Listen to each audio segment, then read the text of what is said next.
그동안 이제 저희가 말씀 나눴던 거 연초에 그렇죠. 세 가지 중심을 세웠습니다. 그래서 첫 번째는 예수님 중심, 두 번째는 속회 중심, 그거는 다른 말로 하면 사람 중심, 다른 말로 하면 교회 중심, 우리의 삶의 공동체 중심, 어디에 속해 있어야 한다는 것입니다.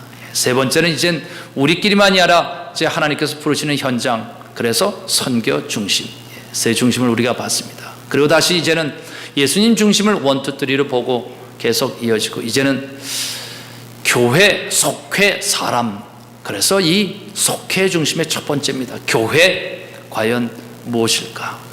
이 세상의 교회 하나님께서 우리를 어떻게 부르셨고 무슨 일을 하라고 하시는 것일까? 오늘 12절 말씀, 그러나 그 이름을 받아들인 사람들, 곧 그 이름을 믿는 사람들에게는 하나님의 자녀가 되는 특권을 주셨으니, 옛날 우리가 암송하는 번역은 거죠. 영접하는 자, 곧 그 이름을 믿는 자들에게는 하나님의 자녀가 되는 권세를 주셨으니.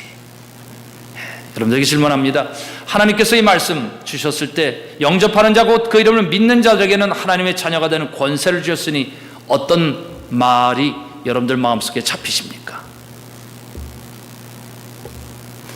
하나님 저에게 붙들게 하시는 그 말은 권세입니다. 권세. 질문이 여기에 생깁니다. 왜 이 세상의 모든 교회와 크리스찬들을 하나님께서 하나님의 자녀의 권세를 주셨는데, 더구나 이제 하늘과 땅의 권세를 내게 주셨으니 너희는 가서 모든 민족으로 모든 족속으로 제자를 삼아, 이렇게 해서 그 권세를 쓰라고 했는데, 왜 이 세상에 많은 교회들은 권세가 없는가? 이 세상에 많은 사람들은 왜 교회 안에서 하나님의 청결하고 거룩한 사랑의 권세를 느끼고 발견하지 못하는가? 아니면 우리 자신은 어떻습니까? 내가 크리스찬으로 하나님의 사람으로 서가는데 아내와 남편 사이에 우리의 권세를 느끼게 하면서 사는지, 아니면 자녀들이 우리에 있는데 자녀들은 우리의 삶에서 하나님의 그 거룩한 권세를 느끼는지 어떠세요? 저는 여러분들이 파지티브해지길 바라고, 자꾸 좋아질 것이다. 저는 여러분들 삶에서 우리가 서로 정말 하나님의 거룩한 권세를 느낄 뿐만 아니라 우리 자녀들 사이에서, 아니면 세상 사람들 앞에 어떤 상황에 서더라도, 비즈니스 현장이든 어떤 현장이든, 이야, 하나님 저 사람 뭔가 다르다. 저건 뭘까? 저 사랑과 저 든든함과 저 내어줌의 저 곳에 뭔가 힘이 느껴진다. 그 권세를 여러분 통해서 다른 사람들이 맛볼 뿐만 아니라 경험할 수 있길 주의 이름으로 축원합니다. 그렇죠? 그렇게 돼나가야 되는 거예요.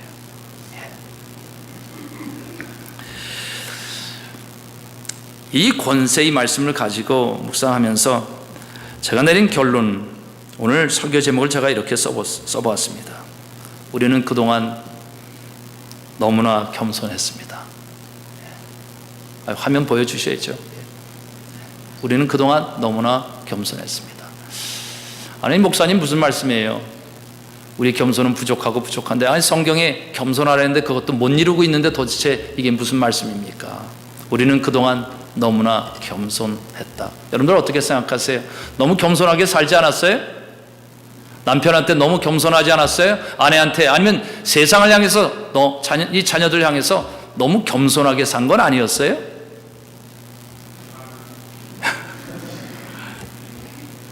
겸손한 사람들의 몇 가지 특징이 있죠. 그것은 나서지 않는다. 뒤에서 조용히 할 일을 묵묵히 한다. 양심에 어긋난 일은 가능한 하지 않는다.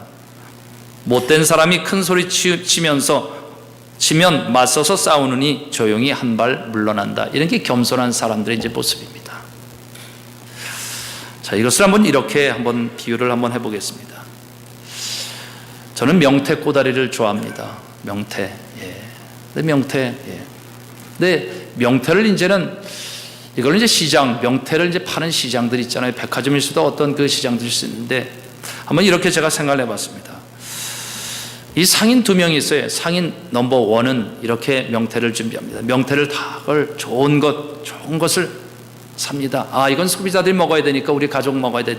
좋은 걸 삽니다. 그리고 이제는 동해의 그 바람, 눈보라치는 그 바람, 그 바닷가에서 잘 말립니다. 그리고 제대로 말랐는지 그래서 가서 선수 또 보기도 하고, 교회도 다니는지 계속 기도도 하면서 그걸 잘 이렇게 이제 말리는 거예요. 근데 그분이 이제 마지막 이것을 출하를 해야 되죠. 출하를 해야 되는 과정에서는 어떻게 할까? 그래서 너무 티나게 하는 것보다는 퀄리티가 중요하니까 그 믿음의 확신 가지고, 그래서 이 소박하게 비닐에 이렇게 포장해서 이제 출하를 합니다. 이게 상인 넘버 1. 상인 넘버 2는 딱 보니까 어떻게 이익이 많이 남을까? 그렇게 해서 좋은 퀄리티 있는 것보다도 그래도 약간 떨어진 것, 그 밑에 것을 딱 해서 대신 그럴듯하게 이 상품을 출하하면 되지 않을까? 그래서 바닷가에서 말리는 건 똑같이 이제 이 해풍을 맞게 하면서 그렇게 그걸 했어요. 근데 이 주인이 가끔 가다가 거기 뭐를 칙칙칙칙 뿌리고 다니는 겁니다. 빛깔이 나요, 명태가. 그럴듯하게 빛깔이 나는 겁니다. 그래서 이 사람이 또 칙칙칙 뿌리고 이렇게 다니는 거예요. 그래서 출하할 때가 됐어요. 이 사람이 서울물을 좀 봤거든요. 그래서 출하할 때는 역시 포장이 중요하다. 그러니까 포장을 기가 막히게 해서 퀄리티 있게 해서 딱 그걸 이제 포장을 해서 이제 그 출하를 했어요. 자, 시장에서 여러분들 어떤 걸 사시겠어요? 넘버 1, 2. 역시 여러분들 있어서 세상이 되는 거예요. 근데 보통 사람들 뭘 사요? 넘버 2. 그래서 봤더니 사람들은 다 와서 넘버 2만 사는 거예요. 넘버 1은 안 사는 거예요. 그렇죠? 사람들은 무슨 일이 있었는지 모릅니다. 그렇죠? 어떤 마음으로 그걸 했는지 모른 채 넘버 2가 그럴듯하게 봤더니 성경 말씀대로 그대로 했어요. 보암직하고 먹음직하였다. 그래서 넘버 2를 다 산 거였어요. 그렇죠? 그래서 1년, 2년 이 상인 넘버 1이 버텼어요. 그러다가 3년째 망했습니다. 그러놨더니 이제는 이 시장의 모든 명태는 이 넘버 2의 상인이 다 장악해 버렸어요. 자, 이런 세상 마음에 드세요? 어때요? 이제 우리는 어떤 명태만 먹어야 되죠? 저 꼬다리 좋아하는데, 황태 꼬다리 좋아하는데 큰일 났어요. 그 안에 뭘 뿌렸는지 모르지만 계속 그거 먹고 살게 되어 있습니다. 이 비유가 적절한지 어떤지는 모르겠지만 세상이 이렇게 되어 나가고 있는 상황 속에서 우리는 뭐를 했으면 좋겠습니까? 겸손하게 한 발 물러나서 세상이 그렇게 되든 어떻게 되든 나와 상관없는 일이라 우리는 너무 혹시 겸손한 것은 아닌가 하는 거죠. 어때요, 여러분? 교회 안에는 어떨 것 같습니까? 교회는 정말 하나님의 사람들이 든든히 세워지고 거룩하고 뿐만 아니라 하나님의 성품을 가진 인격 있는 사람들이 세워지고, 그래서 이 세상을 의롭고 정의롭게 만들어 나가고 은혜가 있고, 그래서 덮어줄 줄도 알고, 그러면서 배려하면서 이렇게 세워져야 되는 이런 사람들, 정말 복음이 세대와 세대에게 꿈을 주면서 이렇게 교회가 세워지고 해야 되는데 그렇지 않게 된다면 어떨 것 같습니까? 이 세상이 복음의 시장이라고 하는 시장이 정말 하나님을 사랑하고 하나님 뜻 가운데 살려고 이렇게 하는 사람들이 아니라, 어떻게 하면 그런 마음이 아니라 딴 마음 가지고 있는 사람들이 이 복음의 시장을 다 지배하고 있다면 여러분들 어떻게 하시겠습니까? 전 남을 비난하는 이야기는 가능한 삼가하는 사람이에요. 그렇죠? 얼굴 보세요. 남 비난하게 생겼나? 저는 가능한 그런 거를 불편하게 생각해요. 정말입니다. 동의 안 하시나요? 정말 남 비난하는 거 불편하게 생각해요. 그렇습니다. 근데 오늘은 두 가지 좀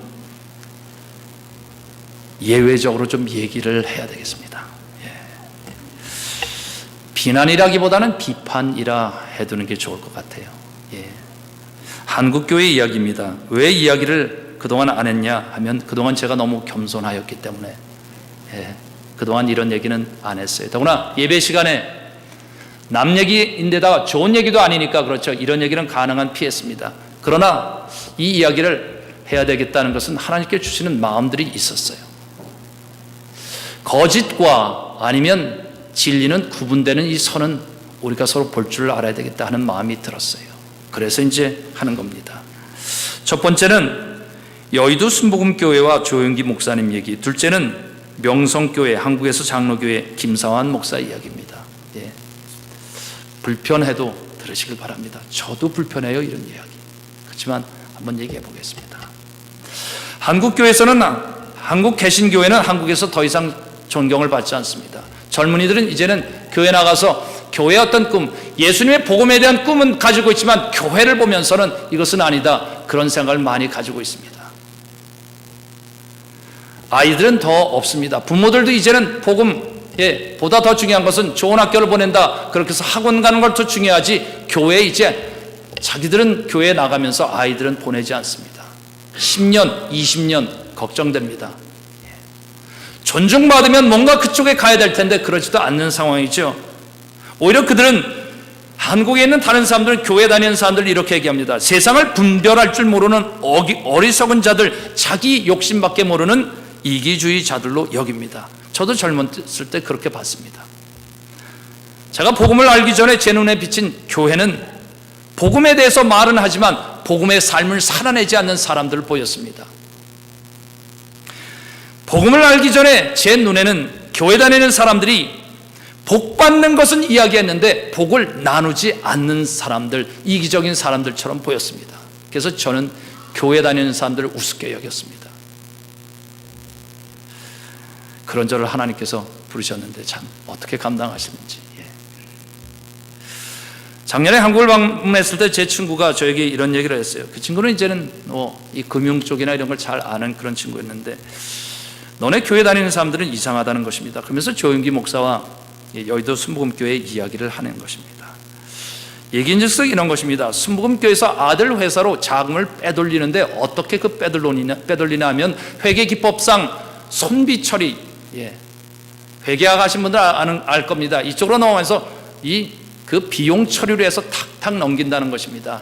근데 그거는 목사도 알고 장로들과 하고 다 한다는 것입니다. 그런데 아무도 그것을 죄라고 생각하지 않는다는 겁니다.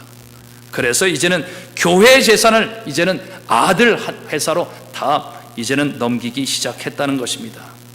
제 친구가 하는 얘기가 이겁니다. 어떻게 한국의 대표적인 교회가, 그래 거기에 있는 장로들이 세상 물정 모르는 것도 아닐 텐데 다 기업도가 할 사람들이, 더구나 하나님의 종이라고 스스로, 그래서 이름도 조 다윗이라고 했던 그 사람이 어떻게 그런 일을 할 수 있냐는 겁니다.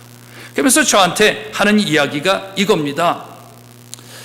야, 너네 기독교인은 믿는다 그러는데 진짜 조윤기 목사 그 사람은 하나님을 믿기는 믿냐? 어떻게 생각하세요, 여러분들? 믿기는 믿냐? 그 교회 장로들은 같이 그 일들을 그렇게 했는데 그 사람들은 정말 하나님의 성경을 읽기는 읽냐? 이렇게 비난받아도 그냥 그렇게 하는데, 세상은 모를 거라 하는데 세상은 다 아는데 그 사람들만 모른다는 겁니다. 이상하다는 거예요, 교회. 두 번째, 명성교회. 작년 말에 좀 그렇게 문제가 됐죠. 명성교회, 정말 명성이 있는 교회가 돼야 되는데, 김상환 목사라는 분이 그 아들한테 이제 그 교회를, 목사직을 세습을 했죠. 그것도 교단에 있는 장로교회 다른 교회들이 반대했습니다. 그렇게 하면 안 된다고 그렇게까지 했는데도 그렇게 했습니다. 이것은 하나님의 뜻이라고 그랬습니다.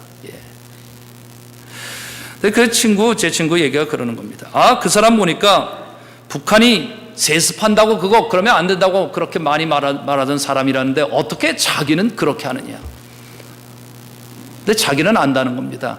교회에 재단이 많다는 것입니다. 그리고 그것이 어떻게 돌아가는지는 자기 눈에는 다 보인다는 것입니다. 왜 세습을 해야 되는지 보인다는 겁니다. 뭐죠? 물질의 욕심이 있고 그것을 계속 컨트롤하기 위해서 그렇게 한다는 거예요. 그러면서 그 친구 또 얘기하는 것입니다. 아니, 그분이 대단한다고 그렇게 생각했는데 그렇게 하면, 야, 누가 교회 다니냐? 누가 그걸 믿냐? 그 얘기를 하는 것입니다. 그러면서 저한테 또 얘기하는 게 제 가슴 앞에 정말 이 뼈저리게 느껴지는 게, 너희 크리스찬들은 진짜 하나님을 믿냐? 그 얘기를 하는 겁니다. 불편한 이야기죠? 가만히 생각을 해봤습니다. 나는 그동안 왜 이런 것을 알면서도 한 번도 설교하지 않았을까? 여러분은 어떻게 생각하십니까? 이렇게 생각하는 건 혹시 아닐까요? 아, 그분들은 세계적인 교회를 일군 사람인데, 그 사람들은 그래도 난 사람 아니냐, 큰 사람 아니냐, 그런 사람들은 그 정도 대물림을 하거나 그 정도 하는 것은 우리가 어쩔 수 없이 그냥 인정해 줘야 되는 건 아니냐. 어떻게 생각하세요, 여러분들은? 문제는 이런 것 같아요. 그럴 수 있다 하는 순간에 우리도 다 그럴 수 있다는 것, 어쩌면 우리 속에도 그런 죄의 모습들이 다 있는 것 아니겠습니까? 부당하게 불의하게 그렇게 해서 하나님께 드려지는 그 많은 것들을 이제는 사적인 것을 위해서 쓰도록 그렇게 돌려나가는 일들, 나도 그럴 수 있다는 죄의 뿌리가 어쩌면 있어서 같이 덮어주는 그 속성이 우리에게 있는 것은 아닌가? 아니면 우리가 두려워서 그런 거 얘기하면 괜히 튀는 것 같아서 그래서 그냥 적당하게 조용히 사는 게 좋지, 이렇게 우리가 사는 건 아닌가?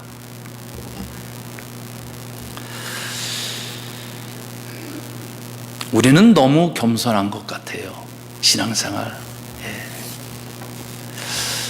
전 이렇게 평가합니다. 지금 한국에서 개신교는 실패했다. 그동안 많이 성공했지만 실패했다. 더 짚어보고 연구해 봐야 되겠지만 그 이유를 감히 이렇게 말씀드립니다. 순복음교회의 신학, 적어도 여의도 순복음교회의 신학은 실패했다. 적어도 제가 교단을 나눈 건 아니지만, 그래서 명성교회가 가지고 있던 그 신학, 아니면 그 목사님이 가지고 있는 신학은 실패한 것이다. 왜? 그것을 방지하지 못했기 때문에. 순복음교회의 신학은 간단합니다. 하나님께서 복을 주신다는 것입니다. 복을 받는 게 우리의 목적이라는 거죠. 그리고 하나님의 신적인 체험을 하면 된다는 것입니다. 그것이 은사이든 방언이든 어떤 형태로 받기만 하면 된다는 것입니다. 자, 그렇게 되는 중에 신앙생활에 어떻게 되느냐? 실제로 하나님께서 은혜를 주시고 사단, 그 귀신이 쫓겨나가는 걸 경험을 하고, 그 다음에 하나님께서 그들 안에 역사하는 걸 경험합니다. 맞습니다. 그리고 하나님께서 형통의 복을 주는 것은 그들이 경험했습니다. 다 맞았습니다. 그런데 그들이 보지 못했던 것이 있어요. 뭐냐면 신비체험과 끊임없이 그렇게 내가 복 받는 것만 중요시 여기다 보니까 하나님과 나와의, 하나님께서 나라는 사람이 어떻게 영적으로 인격적으로 성장해야 되는지 그것은 관심이 없었다는 겁니다. 왜? 신적인 체험만 많이 하면 내가 하나님한테 늘 있으면 되니까, 그래서 그들은 거기에만 집중합니다. 하나님께서 우리에게 은혜를 주시면서 뭘 회복하고 어떤 사람이 되어가야 되는지, 옆에 있는 사람들한테, 자녀들한테, 아니면 우리는 서로 아니면 기업을 하되 어떤 사람으로서 그 룰을 가지고 인격적으로 성장하면서 해야 될 것인가, 그들은 관심이 없었다는 거예요. 더구나 큰 문제는 뭔지 압니까? 인격을 얘기하게 되면 그들은 이렇게 합니다. 그것은 인본주의라고 그렇게 했어요. 그러나 그건 인본주의가 아닙니다.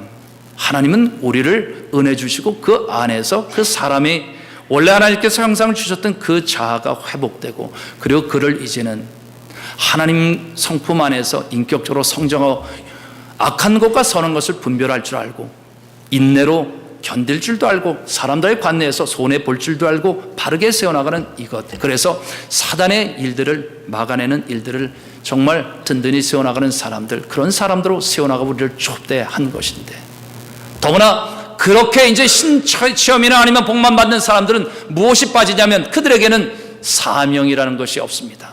그들이 가졌다고 하는 사명은 이런 거죠. 똑같이 우리와 똑같이 불러내고 그렇게 해서 계속 그렇게 하는 것, 하나님께 받기만 하는 것. 그래서 세상을 향해서 베풀거나 세상을 바르게 세워나가야 되는 그런 사명은 그들 마음 안에 들어오지 않게 된다는 것이죠. 여러분들 압니다. 사명이 없으면 방향이 없는 거예요. 사명이 없는 사람은 성장하지 않습니다. 훈련받지 않습니다. 늘 자기밖에 모릅니다. 김상원 목사님은 어땠을까 생각했습니다. 그 교회에서 믿는 것들은 이런 거죠. 그건 종교 개혁, 우리 모든 개신교가 이제 다 받아들이는 것인데, 사람은 절대 타락을 했다. 그래서 이제 우리가 구원받는 유일한 길은 오직 하나님의 은혜로, 우리의 행위가 아니라 오직 하나님의 은혜로. 맞습니다.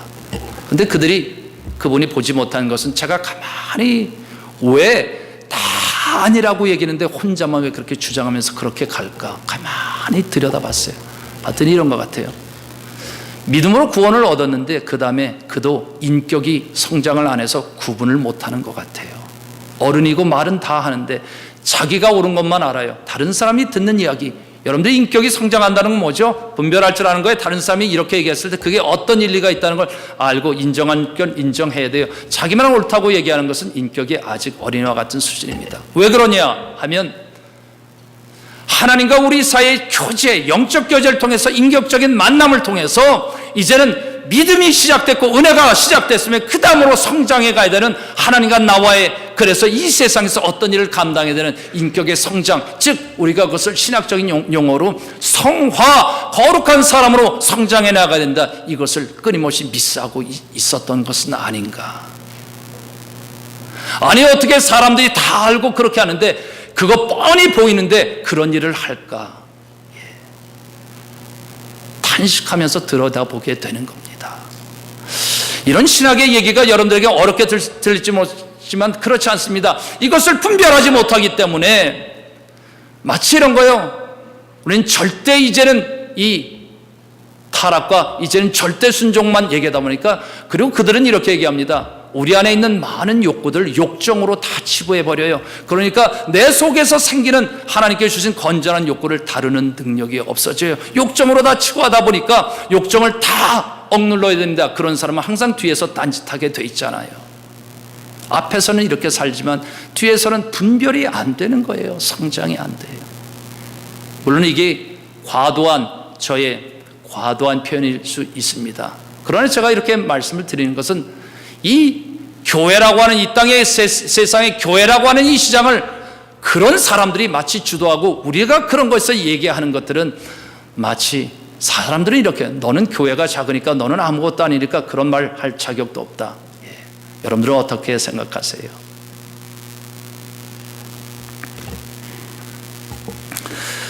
그 사람도 그렇게 얘기해요. 김사 목사도 인격이나 이런 거 얘기하면 그건 인본주의다. 저는 이렇게 권면하고 있습니다. 성경 다시 통독해보라고. 성경 통독해보라고. 하나님이 무슨 우리와의 어떤 관계로 우리를 이렇게 세워나가시는가 한번 보라고. 하나님의 베드로 전서 후서만 읽어도 심플해요. 다 나와 있습니다.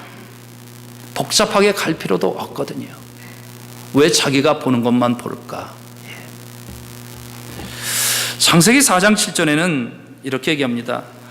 하나님의 동생 아벨을 죽이라고 하는 가인에게 경고하죠. 내가 올바른 일을 하였다면 어찌하여 얼굴빛이 이렇게 그 얼굴빛이 달라지느냐. 내가 올바르지 못한 일을 하였으니, 여기서 올바르지 못한 일을 하였다는 것은 제물 드리는 것을 얘기하는 거였어요. 어떤 액션, 다른 일이 아니라 하나님 앞에서 제물 드릴 때 이제는 가인은 이제는 그의 그 곡식 제물을 드렸고 아벨은 첫 양을 드렸다. 물론 사람들 그것은 양은 이제는 받으시고 곡식 제물을 안 받는다, 그런 해석들이 있었지만 그거는 성경을 안 읽는 사람들의 얘기죠. 곡식 제물도 당연히 하나님 앞에 드리는 것이죠. 문제는 뭐냐면 얼굴빛이 달라졌다. 왜 그가 하나님 앞에 물질은 드렸지만 그렇게 돼 있어요. 성경은 하나님은 가인과 아벨, 하나님은 가인과 그의 제물, 하나님께서는 아벨과 그의 양을 받으신다, 이렇게 되어 있습니다. 자신은 안 드렸던 거예요. 하나님이 자기 안에서 어떻게 역사하는 그 마음, 믿음의 마음들을 세워가는 그 인격에 그거는 드리지 않았죠. 그래서 그를 향해서 얘기하는 것입니다. 내가 올바르지 못한 일을 하였으니 예배가 잘못됐다는 것입니다. 드리기는 다 예배는 드렸다는 것입니다. 그것이 순복음교회에서 드렸던 예배고 아니면 그곳에서 드렸던 예배고 예배는 다 드렸다는 것입니다. 그런데 하나님께서는 얘기한다는 것입니다. 내가 올바르진 못한 일을 하였으니 죄가 너의 문에 도사리고 앉아서 너를 지배하려고 한다. 네가 어떻게 될 것이냐. 너는 그 죄를 다스려야 한다. 근데 다스리는 인격이 안 세워졌더니 뭐예요? 계속 무너지는 거예요. 다스릴 줄 알아야 된다는 거예요. 다스릴 줄 알아야 된다. 물론 우리가 이게 안 되니까 하나님의 은혜에 의해서 우리가 기대는 거죠. 그것도 내가 내 인격 안에서 하나님 내 안에 들어오시옵소서. 그래서 나를 주관하시옵소서. 이렇게 이 과정을 통해서 이루어지는 것인데, 우리는 그동안 너무나 겸손했다. 저는 이 교회를 바로 세워나 우리 안에 사람을 성장시켜 나가야 된다는 것입니다. 그런데 이걸 우리는 그동안 너무 겸손했다 표현, 이걸 좀 더 정확한 표현은 이렇게 될 것 같습니다. 우리는 그동안 너무 비겁했다. 우리는 그동안 너무 게을렀다. 우리는 그동안 너무 몰랐다. 우리는 그동안 너무 대충 적당히 살았다. 이렇게밖에 얘기할 수 없는 게 아닌가 하는 생각이 듭니다. 그건 목사로서도 창피한 겁니다. 이런 일들을 감당했어야 되는데. 제가 사진 2장을 여러분들에게 보여드리겠습니다. 첫 번째 사진 보세요. 뭐인 것 같아요 이거요? 최근에 미국에서 이게 이슈가 됐죠. 이게 뭐죠? 한복도 입고 있네요. 총도 들고 있고 면류관도 쓰고 있네. 이 사진은 문선명 그 아들이 문형진인가 문영준인가 하여튼 둘 중에 하나인데 이름을 정확하게 알고 싶지 않아서 제가 이름은 교회라고 그렇게 했어요. 그래서 남부 플로리다 거기에서 이제 그 총기 사고가 있었죠. 그래서 17명이 죽었어요. 제가 거기 회의차 갔다가 거기 가서 참 기도했습니다. 참혹하더라고요. 정말 부모들 와서 거기다 다 써놓은 거 보니까 무방비 상태로 그렇게 당했잖아요. 근데 결혼식 하면서 천국잔치 결혼식 한다면서 다 총 같다 이렇게 해서 우리로 이 마지막 예언의 때 그 막대기는 총이다. 그래서 총을 들어야 된다. 그렇게 했어요. 근데 저기에 백인들도 있잖아요. 아시안들도 있고. 무슨 생각 드세요? 백인이 들으니까 좀 거룩해 보이세요? 저건 맞는 것 같고 어떠세요? 이런 생각을 하는 거죠. 도대체 저 사람들은 뭐야? 두 번째 사진을 보여드리겠습니다. 이게 무슨 사진인 것 같아요? 대형 집회 하네요. 엄청난 사람들이 모였네. 이거는 이만이라는 사람, 신천지 2단 그 집회입니다. 이만이라는 사람은 그랬죠. 자기가 예수다. 그리고 사람들 이제는 집 안에서 있지 말고 다 이쪽으로 하자. 집을 떠나라. 그리고 재산도 다 바치라. 이렇게 얘기하죠. 근데 저 많은 사람들이 열광하면서 이렇게 해요. 질문은 이런 거예요. 도대체 저 사람들은 왜 그러지? 아니 뭐에 빠진 거야? 뭐에 빠진 거야? 이 한국뿐만 아니라 지금 이 미국도 신천지가 들어와서 거기는 이렇게 제가 작년에 공부도 했습니다. 전략적으로 어떤 한 교회를 딱 공략을 한대요. 딱 들어가서 너무 잘 섬기는 것처럼 한대요. 그래서 임원회를 장악하고 나서 다 쫓아내고 다 교회를 장악한대요. 속수무책으로 다 당한대요. 왜겠어요? 분별력이 없으니까 그렇죠. 저희 교회도 제자훈련 꼭 받아야 되거든요. 저랑 만나보면 다 알거든요. 제가 귀신 같다는 말을 쓰면 안 되니까, 귀신같이 알아본다 이렇게 말씀하면 안 되니까. 우린 다 알잖아요. 하나님과 가까이 지내는 이 영적인 사람들은 딱 보면 딱 압니다. 그렇죠. 그래요. 질문이 이런 거예요. 자, 여러분 이렇게 질문해 봅니다. 여러분들 왜 신앙생활에 참 신앙생활의 경험이 있어야 되는지 아세요? 왜 우리가 성경을 읽어야 되는지 아세요? 왜 우리가 방언을 받거나 아니면 왜 우리가 예언을 은사를 받거나 아니면 우리가 정말 하나님께서 우리에게 정말 이 영적 시험을 깊이 해줬을 때 그것을 왜 정확하게 하나님의 것으로서 분명히 그걸 받고 경험해야 되는지 아십니까? 교회에 있는 사람들이 하나님이 과연 무슨 일을 하시는 건지, 하나님이 시작은 이렇게 하셨고 끝은 어떻게 가시는 건지, 과정은 어떤 건지 이걸 정확하게 알지 못하면, 그리고 하나님께서 우리에게 다가오실 때 어떤 영적 체험들이 그래서 분명하게 그걸 해나가는지 알지 못하면 거짓과 구별하게 하지 못하게 되는 줄 압니다. 참된 것을 알지 못하면 거짓을 분간하는 능력이 없게 된다는 거예요. 저는 여러분들 축복합니다. 하나님을 믿으면 정말 참된 하나님을 알 뿐만 아니라 하나님을 경험해 나가고 알아갈 수 있길 주의 이름으로 축원합니다. 모르기 때문에 거짓 안에 우리가 넘어가는 것이거든요. 그래서 그런 것이 마치 이 세상의 시장을 다 장악해도 우리는 너무 겸손해서 근데 겸손한 것이 아니라 사실은 봤더니 그 뭐죠? 우리가 모르고 있었다는 거예요. 그냥 세상적으로 험악하게 말하면 우리가 안다 했지만 우리는 무식하였다는 것입니다.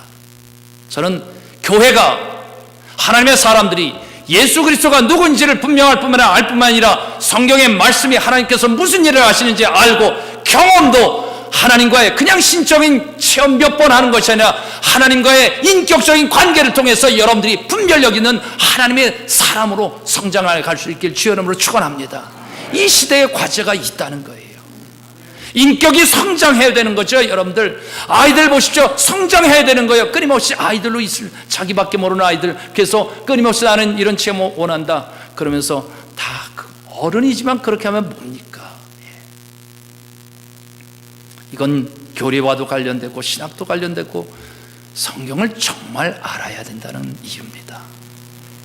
사실 제가 그래서 칼럼에 그래서 그 답을 안 쓴 거예요. 여러분 성경 통독 그 이유를 아십니까?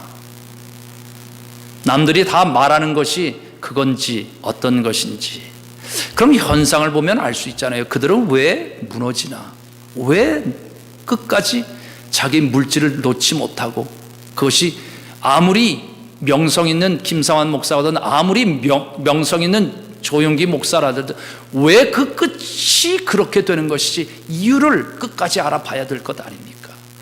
그들은 성경을 어떻게 읽었나? 그럼 우리는 어떻게 읽나? 참된 것을 모르면 거짓과 진리를 구분하지 못하죠.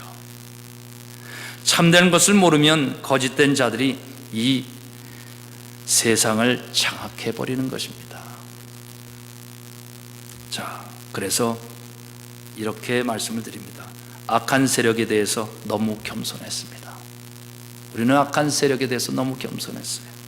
그들이 세상을 지배하도록 우리는 겸손하게 한 발 물러섰어요. 야고보서 4장 7절 말합니다. 그런즉 너희는 하나님께 순복할지어다. 그런즉 너희는 하나님께 순복할지어다. 하나님께 순복하는 그 일은 무엇과 같은 짝을 이루느냐? 그것은 마귀를 대적하라. 그리하면 너희를 피하리라. 대적하지 않으면, 알지 못하니까 대적할 수조차도 없죠. 그게 마귀인지 어떤지도.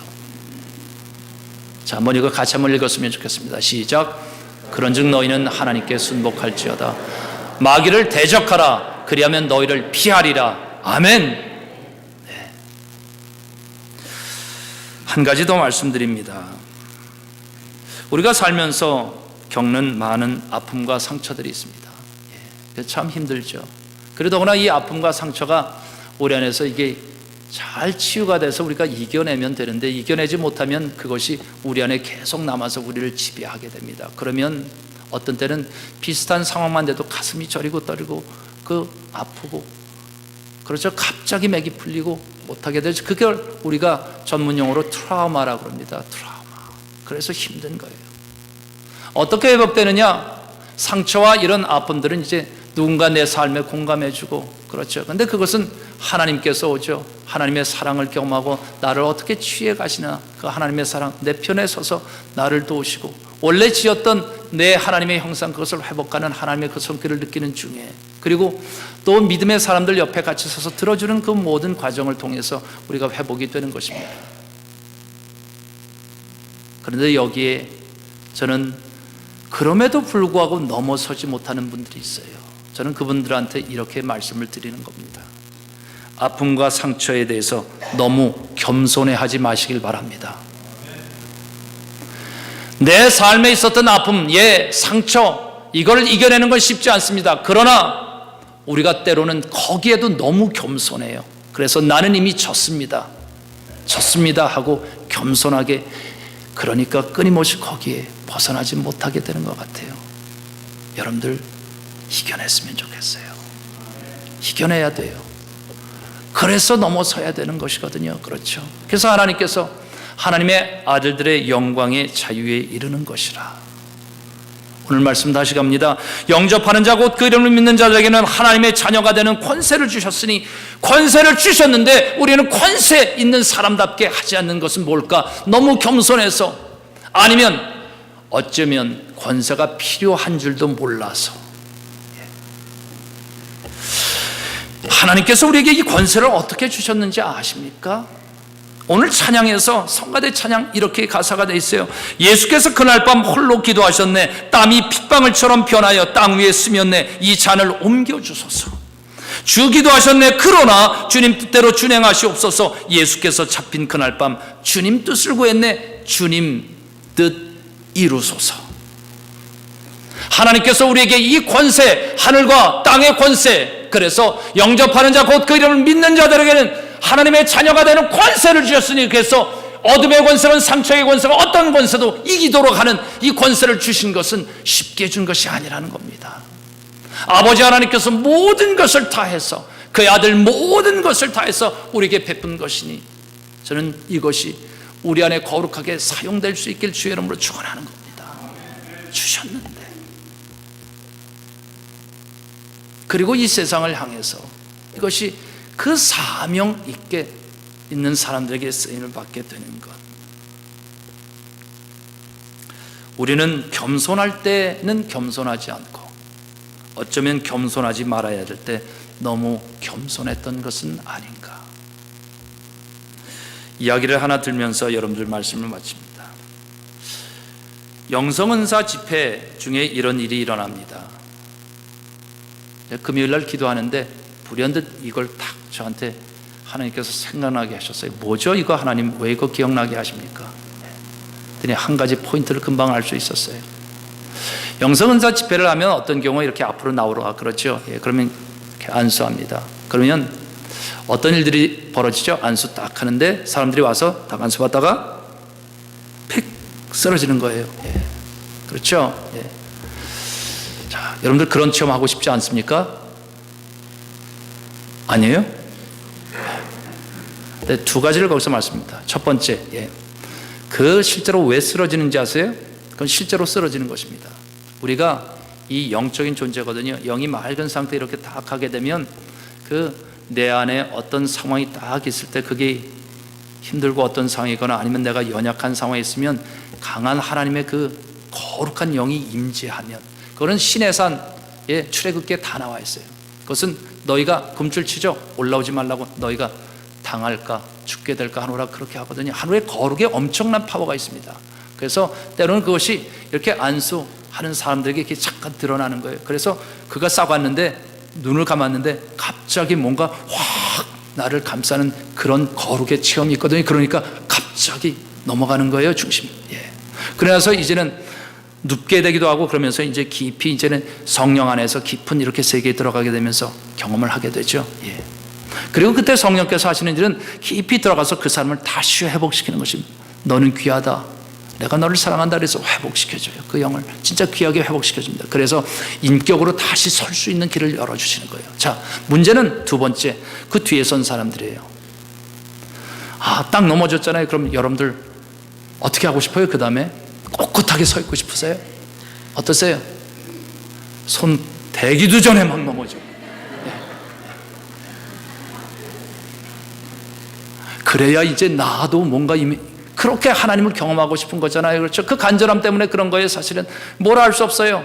저도 처음에 방언 너무 받고 싶었습니다. 그래서 그냥 뭐 시키는 거면 따라라라 다 따라하고 싶었어요. 그런데 물론 나중에 알게는 됐어요.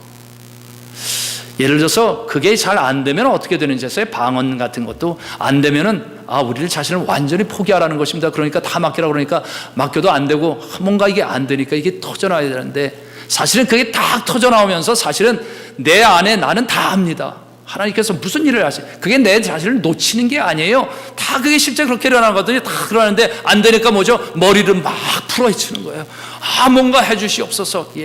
고린도전서에서 바울이 얘기하는 것이 그겁니다. 그들이 그걸 원했지만 그게 뭔지를 모르니까, 하나님께서 어떤 일을 하는지 모르니까 그냥 귀신들에 맡겨서 막 풀어헤치면 그게 방언인 줄 알고, 그래서 바울이 분명하게 고린도서에서 그것을 얘기하잖아요. 너희가 어떻게 해야 되는지. 이것도 마찬가지예요. 딱 무조건 넘어지면 되는 거 아니에요. 금요일날 예배 하는데 막 기도하는데 그걸 하나님 이걸 왜 떠올리시죠? 뭡니까? 이런 마음을 주세요. 내가 너희들에게 은혜를 주는 것은 너희들이 든든히 섰으면 좋겠다. 마음을 놓치고 대충 쓰러지는 사람은 어떻게 신앙생활을 하는지 아세요? 그것만 바래요. 대충 쓰러지는 것. 아무것도 바르게 세우려고 하지 않아요. 그렇습니다, 실제로는. 그리고 대충 넘어갑니다. 그게 신앙인지 알고 착각하는 거예요. 하나님은 신적인 체험, 제가 말씀드렸죠, 그 전에 교회 생활에서 신앙생활을 넘어가야 됩니다. 또 신앙생활도 하나님이 살아계시다는 영적 체험, 거기서 더 나가야 돼요. 그것은 하나님과 나와의 인격적인 교제와 믿음의 관계 속에서 나의 인격을 하늘의 성품으로 바꾸는 그 경험을 통해서, 그래서 분별하고 하나님의 사람들이 세워지는 거예요. 이 일들은 필요하다는 것입니다. 하나님의 자녀가 되는 권세를 주셨으니 교회의 본질 권세가 회복되어야 될 때입니다. 악한 사람들이, 말씀을 우습게 여기는 사람들이 하늘 권세를 받은 듯 행세하는 이 시대에 정말 하나님의 참된 권세가 회복되어야 할 줄 믿습니다. 여러분들에게 질문하도록 하겠습니다. 여러분들, 영접하는 자 곧 그림을 믿는 자들에게는 하나님의 자녀가 되는 권세를 주셨으니 그 권세가 여러분들 갖고 싶으십니까? 여러분들 그 권세를 갖기를 원하십니까? 그럼 또 하나 질문하겠습니다. 여러분들 왜 그 권세를 갖고 싶으세요? 왜? 무엇에 쓰시려고? 무엇에 쓰시려고 그 권세를 가지시겠습니까? 하나님께서 여러분들에게 이미 답은 주신 줄 믿습니다. 기도하겠습니다.